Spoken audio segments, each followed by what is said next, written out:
Quiero, si se quiere, empezar por ahí. Ya llevamos casi 3 semanas de debate y a mí me han dicho, primero, que soy un neoliberal irredento que quiero privatizar todo el sistema, y segundo, que soy un estalinista nuevo que quiero nacionalizar todo. Aquí en esta misma sala se ha dicho que este es un sistema donde sobra la plata.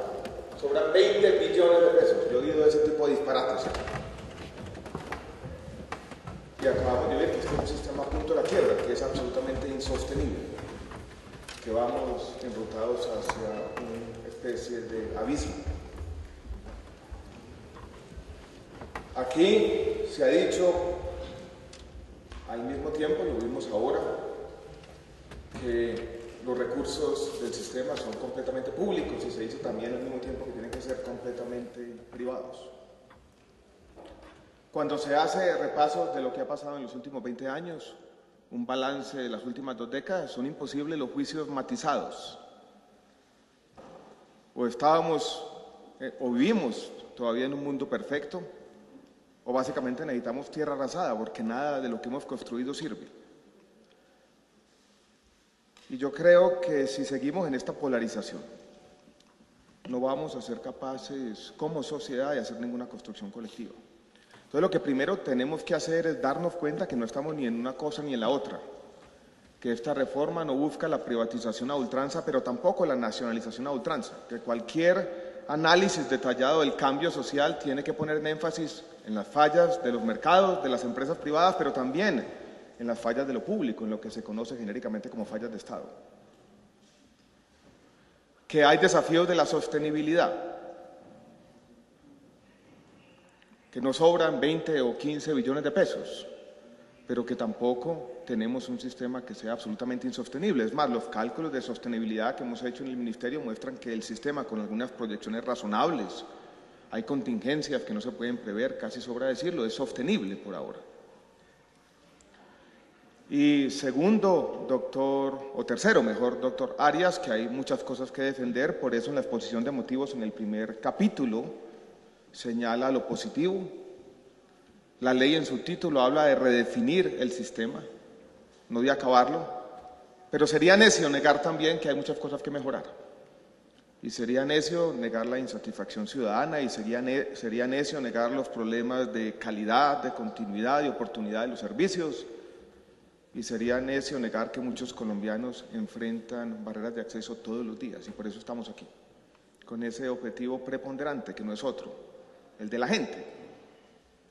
No estamos aquí simplemente respondiendo a un capricho o a un afán electorero o politiquero. Si para eso fuera, yo volvería a vida, a universidad. Y si nos ponemos a juzgar las intenciones de los otros, nos vamos a quedar otra vez empantanados en ese terreno de las especulaciones. Entonces, empiezo con esa invitación a tener un debate productivo, a respetar los matices y a respetar las complejidades. Y hablando de complejidades, empiezo con un tema que ha estado, dijéramos, en la atención. Este es un debate que es, de alguna manera, es una audiencia donde tenemos las EPS.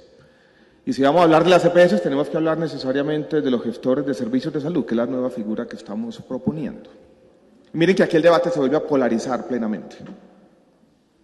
De un lado del espectro ideológico se nos dice, ustedes simplemente están cambiándoles de nombre a las EPS, no están haciendo nada, un maquillaje, le están lavando la cara.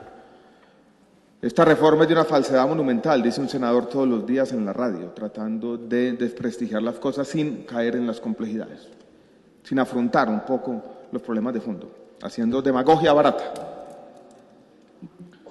Pero aquí nos está diciendo también el doctor Arias otro extremo, y es que estamos borrando todo, estamos acabando completamente. Y nos invita a que nos decidamos, que dejemos de ser aguas tibias. Y yo quiero plantear la complejidad. Y plantear por qué de pronto este debate más técnico entre si son administradoras o son aseguradoras o son qué, es un debate complejo que necesariamente implica que empecemos a pensar en los incentivos y empezar que cualquier empresa gestora de servicios de salud tiene que tener casi una doble condición. Porque, doctora Elisa, usted dijo algo que me llamó la atención. Las EPS, dijo, el régimen subsidiado son los responsables del día a día, en el día a día del acceso de la gente. Y eso debería ser así. Es así en algunos casos, pero desafortunadamente no es así en la generalidad de los casos. Si usted va a un municipio colombiano que tiene muchos corregimientos y veredas, muchas EPS no garantizan el acceso, por ejemplo, de quienes no viven en las cabeceras municipales. ¿Qué tenemos que hacer entonces? Yo creo que tenemos que crear unos incentivos, primero para cuidar los recursos y garantizar la sostenibilidad, para que sean compradores inteligentes, para que en este mundo complejo de la salud, donde todos los días hay una presión tecnológica grandísima y donde existe esta disparidad entre el valor y el precio, llegan nuevas innovaciones que valen mucho pero aportan poco para la salud de la gente. Y si uno no tiene un comprador que sea capaz de igualar ese valor y ese precio, la sostenibilidad del sistema va a estar en juego. Esa es una función, y esa función la hacen o la saben hacer las aseguradoras, con algunos matices, porque algunas se dedican más a el descreme, a seleccionar el riesgo, que a gestionar el riesgo como tiene que ser. Pero también tienen que ser los responsables de la salud de la población y de los indicadores de salud. Entonces, desafortunadamente, esto es complejo y tienen que tener esa doble condición. La doble condición, si se quiere, de aseguradoras y la doble condición de garantizar o de gestoras responsables de los resultados en salud de la población. Y eso nos implica necesariamente a que esa falta de matices que yo vi en parte del discurso del doctor Arias, donde no díganos de una vez qué somos, no. Creo yo que si aceptamos el aseguramiento y si aceptamos algo que nosotros hemos incorporado en el proyecto de ley, que tiene que existir un agente. Ese agente tiene que tener esa doble condición, esa doble camiseta, tiene que ser híbrido, tiene que ser chicha y limonada al mismo tiempo. ¿Qué vamos a hacer si esa es la complejidad de las condiciones? Y lo vamos a remunerar por los resultados en salud y se le va a dar también un incentivo para que cuide los recursos. Y a su vez estamos generalizando los mecanismos de compensaciones por, los llamamos genéricamente reaseguro. Y creemos y damos la flexibilidad que con el tiempo podemos ir afinando estos tres instrumentos, los de reaseguro, los de pago por resultados y los de pago per cápita con ajuste de riesgo, para que entre todos podamos tener un mejor sistema de salud sostenible. Y eso es lo que estamos haciendo, es una invitación a construir con base en unas reglas de juego que se definen hasta cierto punto, pero que tienen que ser flexibles, porque aquí hay un aprendizaje social que tenemos que hacer todos, y hay una calibración de los incentivos que necesita necesariamente el ensayo y error, la flexibilidad. Esa es nuestra propuesta. Y estamos tratando de corregir algunos de los errores del pasado, simplemente estamos diciendo, por ahora no se manejan los recursos, o por siempre, así está planteado. Y hay algunas inhabilidades, por ejemplo, a la integración horizontal, a una parte de la integración vertical. Creemos, y alguien me decía hace poco, que uno de los peores errores de la Ley 100 fue que dijo cualquiera puede ser un EPS. Uno levanta la mano, le entregaba una liquidez sin un régimen de inversiones hasta el año 2007-2008. Y eso se prestó a problemas. Tampoco me gustan las generalizaciones, y en eso tienen razón quienes han hablado. Algunos han hecho las cosas bien, pero no todos. Entonces, yo no creo que con la heterogeneidad que tengamos, con la propuesta vamos a borrar completamente las capacidades que hemos construido como sociedad. Entonces, la invitación que estamos haciendo es que quienes se quieran transformar, y creo que las condiciones son más o menos razonables, puedan hacerlo. Quien no, no. Y en las cajas de compensación, yo he hablado con el doctor Cobo, no hemos tenido muchas conversaciones, este es un diálogo social que apenas empieza, pero también les hemos dicho algo que yo creo que es sensato, razonable. Muchas han tratado de jugar los tres papeles y tienen actividades de distribución mayorista de medicamentos, tienen actividades hospitalarias de prestación de servicios y son EPS al mismo tiempo. Y de pronto eso empieza a reñir y allá hay conflictos de intereses. Y a veces llega el momento en la vida que uno tiene que definirse qué quiere hacer. Entonces, aquí también hay una invitación a eso, a definir los papeles, a definir los roles, respetando ciertas reglas de juego. Digo algo de salud mía porque también noté, dijéramos, alguna contradicción en el discurso del doctor Arias. Porque primero dice que salud mía va a centralizar completamente todo el funcionamiento del sistema. Esto no es así. Salud mía no es el gran asegurador público, no es el regreso al Instituto de los Seguros Sociales, no es algo peor, una especie de super Caprecom, un ente estatal encargado de toda la prestación del servicio. No, tiene algunas labores financieras y tiene que tener algunas labores de recaudo y afiliación. Es como si uno dijera que uno está siendo centralista porque decidió de alguna manera centralizar en la DIAN ciertas labores de recaudo de impuestos. O que uno está siendo centralista porque decidió centralizar ciertas labores de afiliación.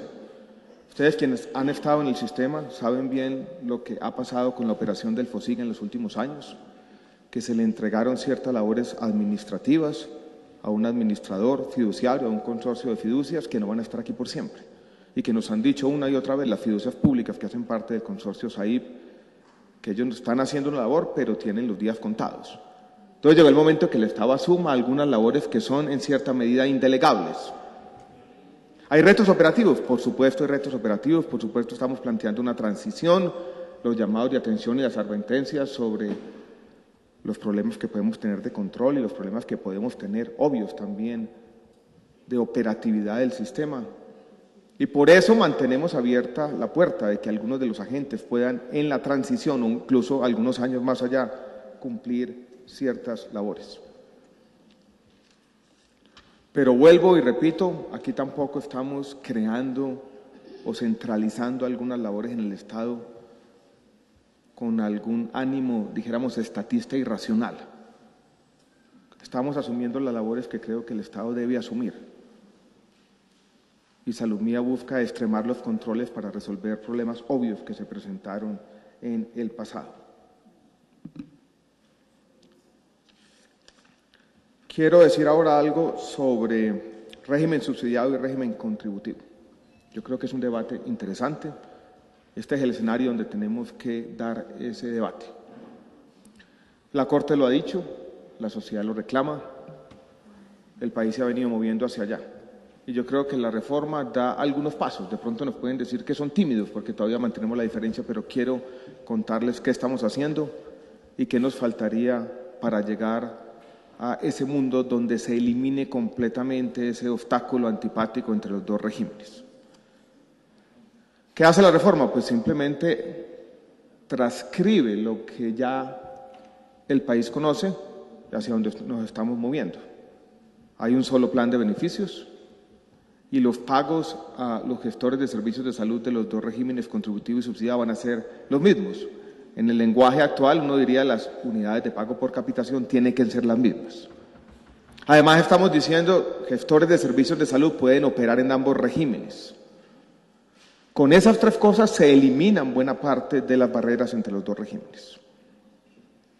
Alguien diría, ¿por qué no damos el paso definitivo, adicional, y se elimina completamente esa distinción? Vuelvo y digo, antipática. Tenemos tres obstáculos que no son de principio, son, si se quiere, pragmáticos y por eso son más difíciles de defender. Uno puntual, específico, que yo he señalado en medio de estos debates públicos, tiene que ver con las prestaciones económicas que aplican al régimen contributivo, no así al subsidiado, las indemnizaciones por enfermedad general y las licencias de maternidad. Nos da el temor que mañana, cuando uno elimine completamente la barrera, podamos decir, o sea, alguien pueda decir, un juez de la República, por ejemplo, la Corte Constitucional, las prestaciones económicas se extienden de manera permanente al régimen subsidiado. Ahí sí tendríamos un problema muy grave de sostenibilidad. Y si se quiere también un grave problema operativo. Casi sobra decirlo, buena parte de los afiliados del régimen subsidiado son trabajadores informales, donde hacer este control de las prestaciones económicas es casi imposible. Ahí tenemos un primer tema que resolver.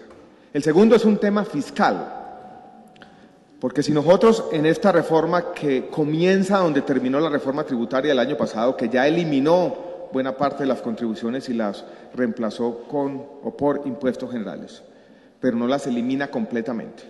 Y si borramos la distinción entre los dos regímenes, ¿qué va a pasar? Conceptualmente, las contribuciones, como hoy existen, se convierten en impuestos. Porque yo contribuyo por algo que el Estado le está entregando de manera gratuita a alguien de más allá.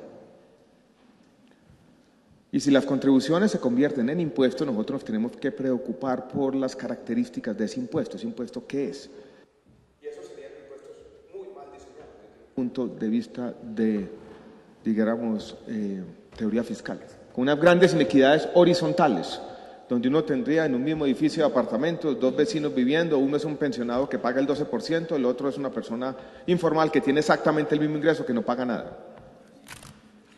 Y el asalariado pagando el 4%. Entonces yo creo que para movernos en esa dirección de borrar completamente la distinción entre los dos regímenes, necesitamos necesariamente que ahondar en los cambios del financiamiento, y eso va a tomar un tiempo. Y hay otra razón, si se quiere, más antipática todavía.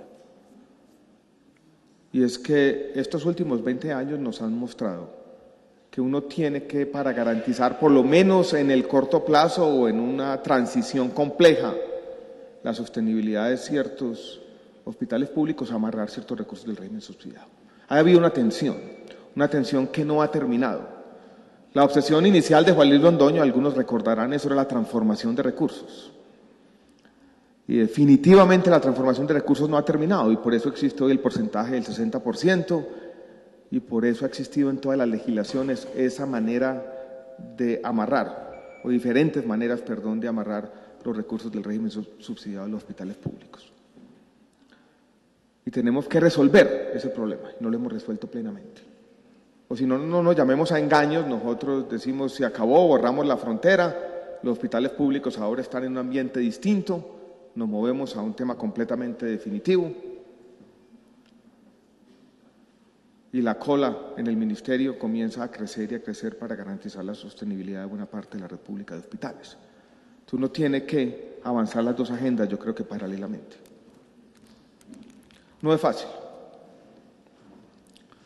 Quiero decir algo sobre otro tema, hablando de las inquietudes del doctor Germán Fernández sobre los recursos públicos y los recursos privados.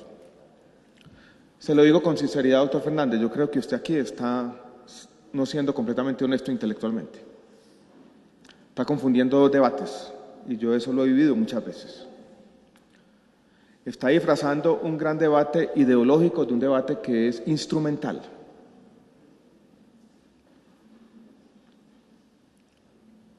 Porque muchas veces aquí se han hecho confusiones. Una cosa es no tener un régimen de inversiones claro, y otra cosa es esa discusión sobre la naturaleza de los recursos.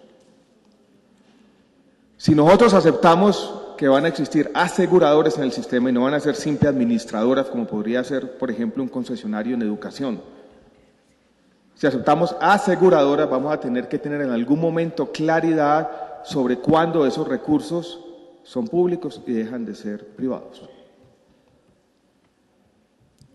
Si nos apegamos, dijéramos, a una ortodoxia que usted presenta como unánime cuando no lo es así, en el fondo lo que estamos diciendo es no existe aseguramiento.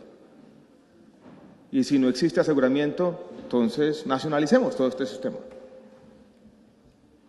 Entonces yo diría que sería mucho más honesto decir eso, no citar un montón de sentencias, confundir a todo el mundo, cuando lo que se quiere en el fondo es que esto sea un sistema público completamente, digámoslo honestamente, de entrada. En vez de, vuelvo y repito, confundir un debate ideológico con un debate instrumental. Hay que decir las cosas de frente para poder tener un debate productivo. O si no, vamos a seguir enredados en una especie de santanderismo inútil.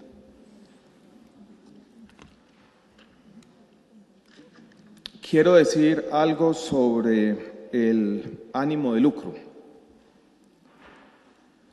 Yo creo que vamos a tener algunas propuestas en el debate para acabar con el ánimo de lucro. Ese es un debate interesante, pero creo yo, señoras y señores, que llevamos en ese debate más de 200 años. Yo diría que nace en el año 1776, cuando Adam Smith escribe La riqueza de las naciones y plantea una especie de paradoja que la humanidad no ha sido capaz de digerir plenamente. Y dijo este señor, el ánimo de lucro o el lucro individual es compatible con el bienestar colectivo.